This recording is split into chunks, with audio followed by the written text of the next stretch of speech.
Conway. Again, it's the Big Toe Sports Show, and we've got a little bit of a special mix-in for you today. My dad is in the studio. He's the man whose sports teams and I guess sports interests I'm a mirror image to.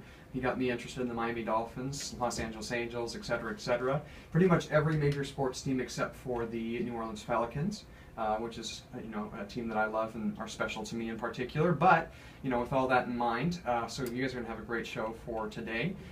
We're just going to be chit-chatting back and forth about what we think about the free agent signings in the NFL, talk maybe a little bit about the Final Four and what we think about the one-and-done rule in the NCAA tournament and NCAA college basketball.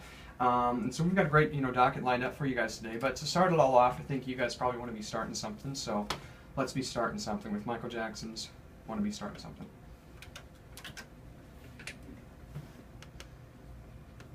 And enter. And it's struggling, so it's okay.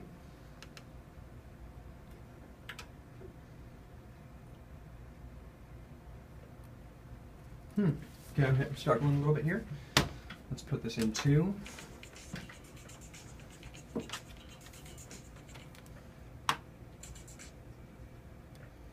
Everything's turned off in here, so don't exactly know what's the problem.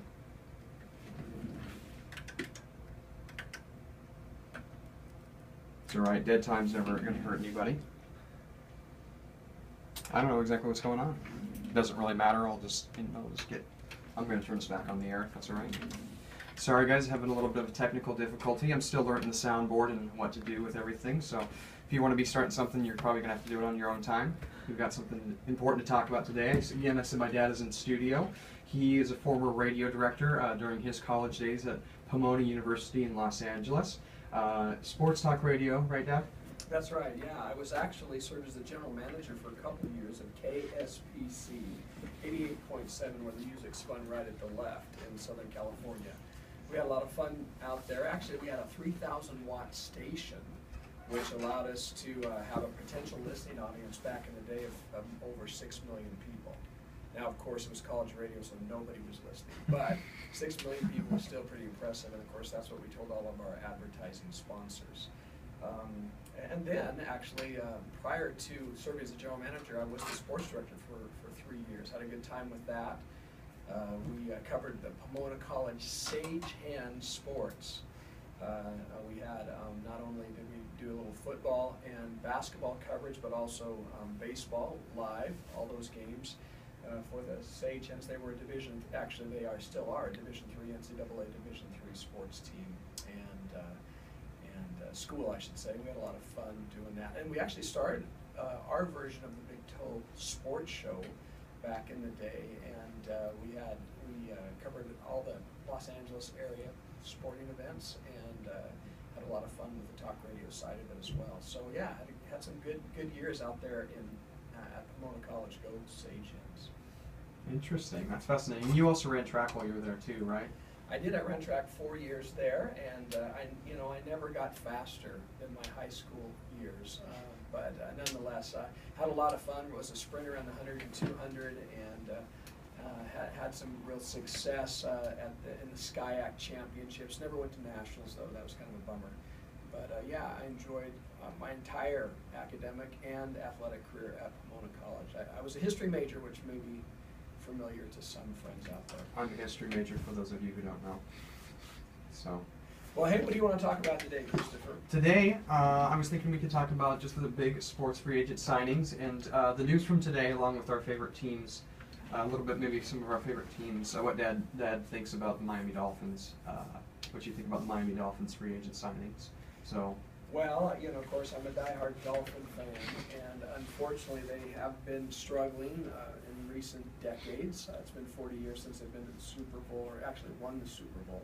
But of course, we had the bullying scandal and all kinds of craziness out there in Miami. But now I feel like they're kind of getting their legs underneath them. I like Ryan Tannehill, third-year quarterback, should be playing great this coming fall, and they finally have committed not only to get the skill positions, wide receivers and whatnot, to help him out, but also I think a good running back in Sean Moreno.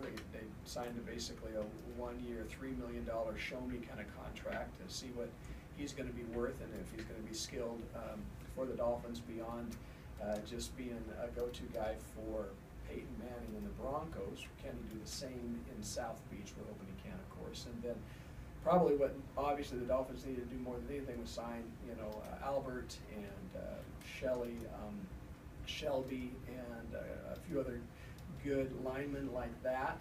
Of course, they need a solid left tackle, and I'll be looking forward to the draft, see what they decide to do with the draft. But so far, re-signing Brent Grimes, their all-pro cornerback, holding on to Randy Starks. I'm liking a lot of those moves the Dolphins have been making in general. Mm-hmm. As compared to last year, I remember both you and I had a unique optimism about the Dolphins and what they possibly could be doing for the next year. And the season ended up being another normal Miami Dolphins piddling between 6-10 and 9-7 season, even with the the great free agent signing. So with that in retrospect, do you think the Dolphins have done enough to make themselves a 10-6 team this year, or are you looking for more of the same from last year? I think 10-6 would be great. I think that'd get them into the playoffs, and you get in the playoffs, of course, you never know what can happen. So I think the Dolphins are looking good, and the bottom line is they've got to shore up the right side of their line. I'm hoping they sign Martin out of Notre Dame as either a right guard or a right tackle. Yeah. And I think they've got to also figure out what's going on with stopping the run. I think they're fine on the line and the interior line, but I think for some reason the big Dolphin linebacker signings of last year, Ellaby and Wheeler, have just not translated into the run-stopping force that Barnett and Dansby were the year before. But I think they're going to get that solved. I think those guys are too talented, and the Dolphins have too many weapons, if you will, actually, on the defensive side of the ball. Looking forward to seeing Deion Jordan, a former Oregon Duck, third-round draft selection last year, really start to shine as well. And I think 10-6 is a good call for them. I like their new GM. I like the direction overall of the organization, and I think we're due for some fireworks in South Beach this coming fall. Yeah, wouldn't that be great after seasons and seasons of just terrible play and hated things from the Miami Dolphins? It would be great to see something happen unique, even just to get into the playoffs, not even maybe to win the division, but even if they were able to make the playoffs and do things like that. Speaking of signing Knowshon Moreno, I wonder if the Dolphins should have waited, because the big news out of Tennessee today is the Titans, of course, released Chris Johnson, right, all-star stud running back. Certainly towards the end of the last decade, 09, 10, and 11, he was just a standout guy. Of course, last year he dropped off 3.9 yards a carry, and apparently he was positioned to get $8 million, and the Titans said, you know what, we can save $4 million if we let him go, and we'll eat the other $4. So it's interesting environment right now in the NFL with regard to running backs. They used to be the staple of every offense, and anymore it seems like they're an afterthought. Yeah, absolutely. I mean, you can really pick up a running back for dirt cheap, and they'll be able to, play out and at least produce at somewhat of a high level. It almost even feels like the offensive line is more responsible for a running back's skill, or not even skill, but just their performance on Sundays than it is the running back in and of themselves. So maybe, where do you see a guy like Johnson maybe ending up now? Yeah, exactly. Miami was definitely one of the biggest spots that was looking for a running back.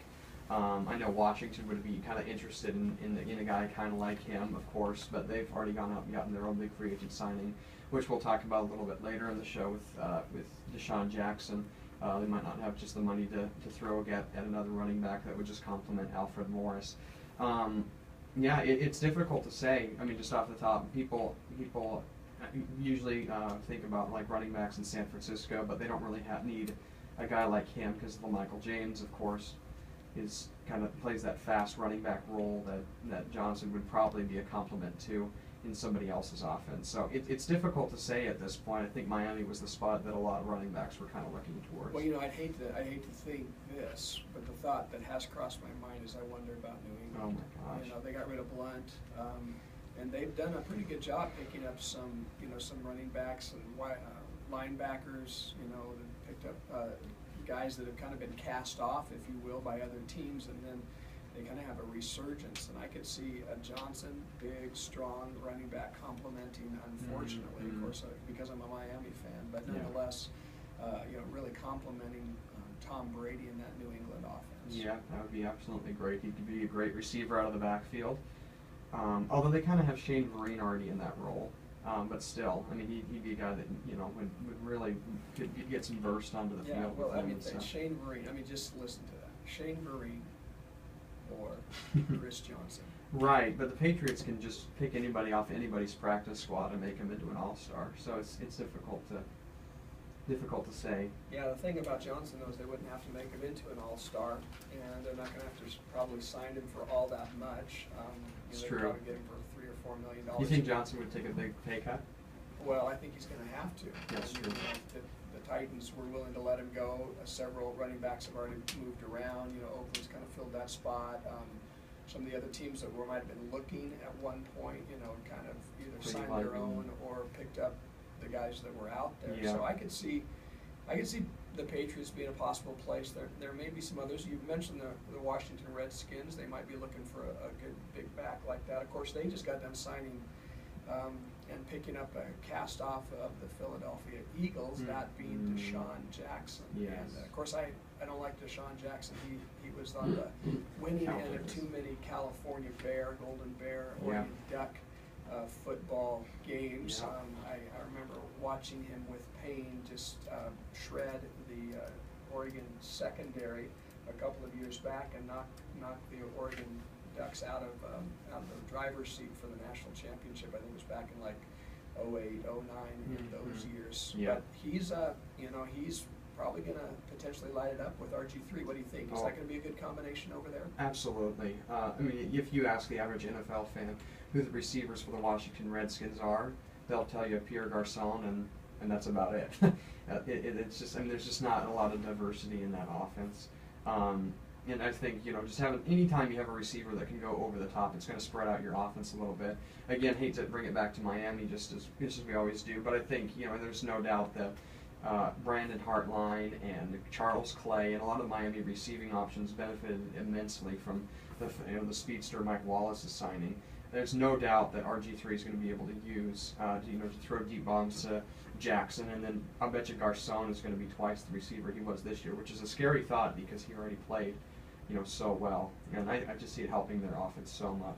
Of course, you don't want to bring up competing radio stations, to UCA, but of course ESPN, who wants to be like the Big Toe Sports Show. Of course, Mike and Colin Calvert are trying to learn from you a little bit. But anyway, they've been talking about the fact that although Deshaun Jackson is a speedster, that really there's no big wide receiver on that Washington Redskin team. They're all kind of Smurfs going back to the late 70s, early 80s. You think about some of those great Washington Redskin teams. The Smurfs were the references they made for all those wide receivers that were 5'9", 5'10". What do you think in the NFL now? Do you need the big 6'2", 3, 4 inch wide receiver, or can you get by with a bunch of Smurfs, so to speak? Ask Matthew Stafford.